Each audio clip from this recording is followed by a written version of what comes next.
All right, welcome everyone. So today I wanted to go through two concepts or two strategies that I would consider to be foundational strategies along the lines of scaffolding, chunking, questioning techniques, maybe even metacognitive skills. These types of strategies in most educational environments are really important and something that all teaching professionals need to have a good understanding of, a good grounding of, before they can really feel like and say that they are starting to or have mastered their trade as a teaching or educational professional.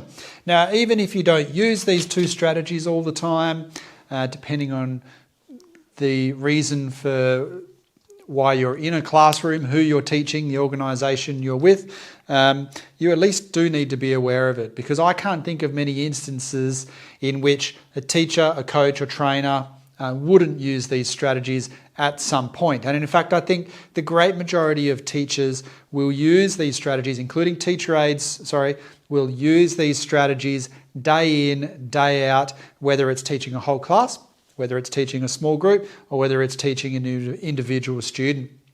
It also includes working with students with disabilities and disorders, difficulties, intervention classes, and also those who are gifted and talented or significantly advanced when compared to their peers or the expectation for that year group or subject. Now, these two strategies are shared learning and the other one is guided, I'm going to run out of room, learning. All right. Now, if you've seen any of my other videos, I do talk about shared learning and guided learning quite a bit. Maybe being an English teacher, I'm kind of a bit biased here because these are very commonly used in the literacy type classrooms and English classrooms and language classrooms and things like that. Any of the more traditional classrooms and subjects, you'll find shared and guided learning a lot. Even with teachers who have never heard of these concepts, they will use this particular strategy because it is very effective and is an important part of taking students from no knowledge to being able to work independently and being able to pass assessments and things like that. So very simply put, shared learning and guided learning are scaffolds. I've also done some videos on scaffolding, so please watch those. Scaffoldings basically mean strategies, techniques, resources, activities that we plan around a particular student or group of students so that those students can gradually acquire knowledge or skills so that eventually they can do something without our support or assistance. Now, I've done another video on modelling. I also introduced you to shared learning and guided learning, and this video is just specifically on shared learning and guided learning. Now, shared learning basically means that the teacher, teacher aide, teacher assistant, learning support officer, paraeducator, whatever you want to, whatever that particular job is, coach, trainer, will share the task with the student. So let's say that let's use a really basic example of a multiplication sort of problem where it is 1 + 1 times 6, take 3, add 2. Let's say we're doing something like this. Right. Now, assuming students are only just starting to learn concepts of how to go through the concepts behind this. So, we'll definitely have to do the 1 times 6. Actually, 1 is not a good example there. Let's do 2. So being able to go through the process and figure out how to put brackets around things, when to do the multiplication or the divide first, when to do the plus and minus and so forth. Going through that process, a basic sort of maths question, when students are first introduced to this, they really do struggle. So the teacher might start with a model and they might model it on the board and do some worked examples and think alouds and go through that process. Then they'll move on to the shared learning stage. Now, with shared learning and guided learning, you could spend 2 minutes at each of those stages. You could miss them or skip them completely. Or you could literally spend a huge amount of time here or a huge amount of time here.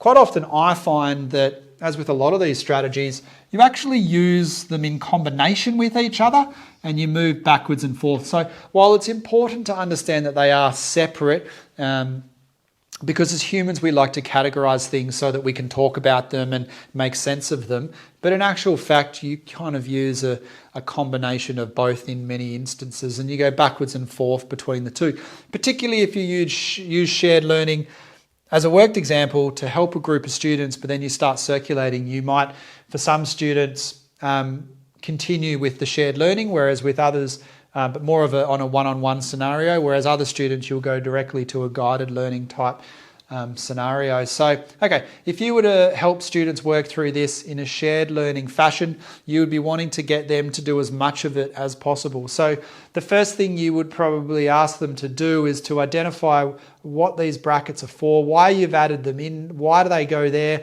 could they go anywhere else, and so forth. You might get the student to come up to the board and do it. You might get them to write it down on a piece of paper. You might get them to just work out. You might just do the bracket for them. So you've inserted it and now they can easily go through and sort of work it out themselves. So they will know that that sum ends up being 1 plus, and you might say, okay, well, what is 2 times 6? Put your hand up if you know what 2 times 6 is. It's 12. Do I need to put that in a bracket anymore? No, I don't. So then we can do take 3 and add 2 equals whatever. And again, if you've seen some of my other videos, you would have heard me talk about the difference between task completion and concept understanding. So this is a prime example.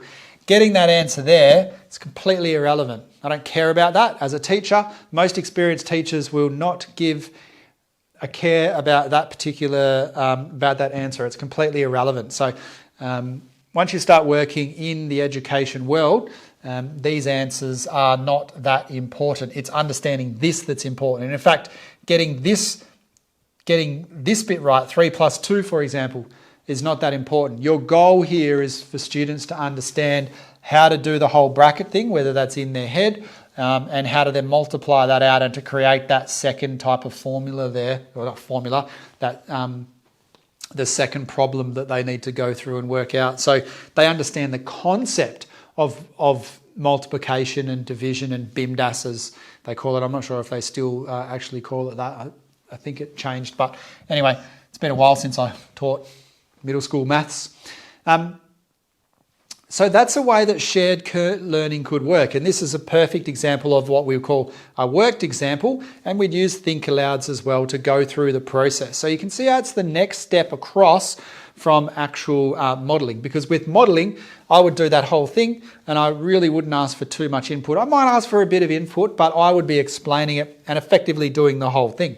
Whereas with shared learning, the concept is that you're trying to get students to do as much as possible. And in fact, you could think of it as teacher as scribe, right? And teacher as scribe means that you're just the writer. You're just the scribing it down on the board or piece of paper or whatever. And you just chime in and help as needed.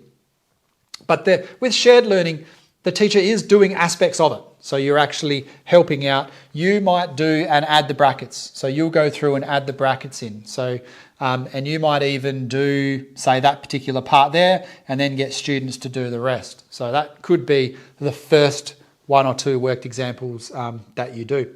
Now, guided learning, on the other hand, is where the teacher is there to help out as needed, but they're kind of just pushing the student in the right direction without actually giving them any answers. With this one here, you're actually giving student answers. So I might say, well, that turns into this problem. Now let's work this out. And then students would go through the process of working that out. That could be the first worked example. But with guided learning, if we were to write that, let's write another one.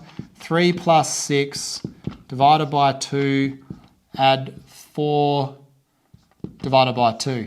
Okay, so when we get to the guided learning stage, the teacher is just there to guide. They're not actually doing any of the problem. They may still be scribing on the board, but the general goal here is that the students do close to 100% of the work. And a purist would say guided learning is 100% of the student coming up with the answer, and the teacher might just direct them from a procedural, systematic point of view. So you're trying to explain to students or push students in the right direction. You might ask questions, for example, and say, okay, what is the first step that we're going to do here? Which ones should we put brackets around, or do we even need to put brackets around this one? And some students will say, okay, well, we'll need to put a bracket around that one, and we'll need to put a bracket around that one. Okay, what's the next step? And then another student, or that student over there, may then say, okay, well, then we can work out what the actual answer is here. And I say, okay, so what do I do? So I know that that's 6 divided by 2. What is that? And the student will give the answer. We'll choose a student to give that answer who hasn't contributed so far. The student may say 3. And then we ask, well, what do we do with that number? Where do we put it? What's going on? Do I just write it over here? Do I write it over here? Where do I put that particular piece of information? Oh, I put it here. Okay, how do I do it? Do I do it like that? And then the students will say, no, you need to actually write numbers. So... And I'll say, okay, like that. Or maybe we'll actually get someone to come up and do that for them. Anyway, so the point is, I didn't come up with that answer, or the teacher didn't actually come up with that answer. And then we'd go through the process and do all the other bits and pieces. Again, bearing in mind that end answer, you can go through the process of getting that end answer. There's nothing wrong with that, but it's almost irrelevant. So that's just... that's the task completion part of it. That's sort of like the tip of the spear, I guess you could say. Yes, we want students to have the right answers, but our goal is here. I mean, because they could get this right and then just do something stupid and add it up wrong. They would still effectively, I would still give them that question correct, because I don't care whether, I know they can add up 3 plus 1. It was just a stupid mistake. The goal of this and the task is to do this stuff. And if they can do that stuff, then they're going to pass, especially if you've worked it out as a process. Well, process 1, process 2, process 3, and so on and so forth, if you were to do sort of more advanced ones down there. Okay, so that's the difference between shared and guided learning. Now, just to graph that a little bit, with guided learning, let's say that this box, no, let's not do that. Now, with shared learning, let's say there are 6 processes. Yes, let's do it this way. Let's say there are 6 processes required to solve a problem. With shared learning, the teacher will realistically do 6 of those things. They will do, oh, not 6, sorry. With modelling, the teacher will do all 6 of those. They'll get a lot of feedback, but let's say there's 6 here, right? So the teacher will get a lot of feedback, but they're still doing it themselves. Shared learning is really pushing in that direction where the students are doing a little bit more. So let's say that with shared learning, let's go student equals 4. So students will do 4 aspects of that particular process, thereabouts. Again, it's a bit of a spectrum, and it depends on the example. And over here, of those 6, let's say students do more like 5. So they do 5 themselves, 5 to maybe 6, right? Because in actual fact, if 100% guided learning, the teacher still has to give lots of feedback and lots of ideas and push in the right direction. And if students do actually get it, then it means that you've probably made it a little bit too easy on them, and you might maybe make another example that's a little bit harder. I never like to say that this means students do 100% and the teacher is just the guide, because even though that's the technical definition, I think in the real world it doesn't quite work that way. Even with shared learning, where you say, oh, it's shared between student and teacher, it should be 50-50, but that can be anywhere between, well, that 4, it might actually be 1, right? Or then again, it could actually be more like 5, and the teacher just does that one part that is particularly tricky. So that's the main difference between the shared learning and guided learning. I usually like to use the maths examples because they're probably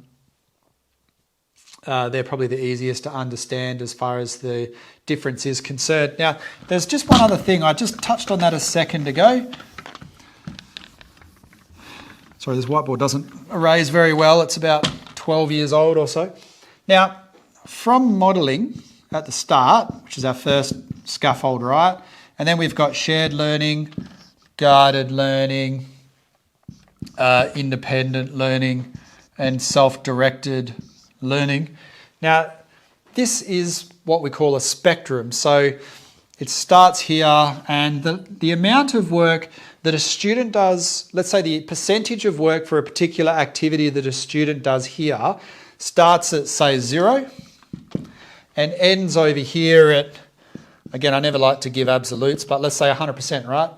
So that's the spectrum, and the amount of work that the teacher does compared to the student can fit anywhere along that spectrum. And it's important as a professional educator to consciously think about where exactly along that spectrum that you want to place this activity, because sometimes a teacher will come in, if you're like me and you drink a ton of coffee, you might just have a large coffee, be on something of a caffeine high and just want to talk non-stop for an hour. And you've got to catch yourself doing those types of things and stopping yourself from doing it, because if you're trying to do a guided learning thing, or let's say if that activity falls about there, in your mind you made the conscious decision that activity is sort of on the guided learning side, but it's not quite all the way there. You might want only, say, 40% of the time you're helping out about 40%, that's probably a bit high for there. Yeah, say 30% of the time you're helping out. You really want to make sure that you consciously think that 30% feels about right for this. I want students to give as much feedback and to be as involved as possible. And you don't want to be lecturing from the front for hours on end when there's no reason to do that. And students don't get that opportunity to respond when they know the answers, or a lot of the students do know the answers. Now, there's another concept too that I'll write up called peer learning. Yeah. Peer learning. Peer learning is a really important teaching strategy where you can also involve these different strategies here in a peer learning style. So that's students are coming up on the board and explaining things to their peers. You're asking them questions, they're explaining things to their peers, or you're getting them to work in pairs or small groups, and they're modelling to their peers, they're helping their peers out in various different ways, sort of using these techniques as well, which you can train students in how to do. Usually only takes 30 seconds to sort of explain how to go about doing that. So just being consciously aware of where you're placing your activity along this, I guess you could call it scaffolding continuum, from 0 to 100%, where the student is doing 100%. Now, you might have different students along a different line. So in a class of 30, if you're floating around, say, this area here, right, you might have students who are capable of working, each one of these dots represents a different student, right?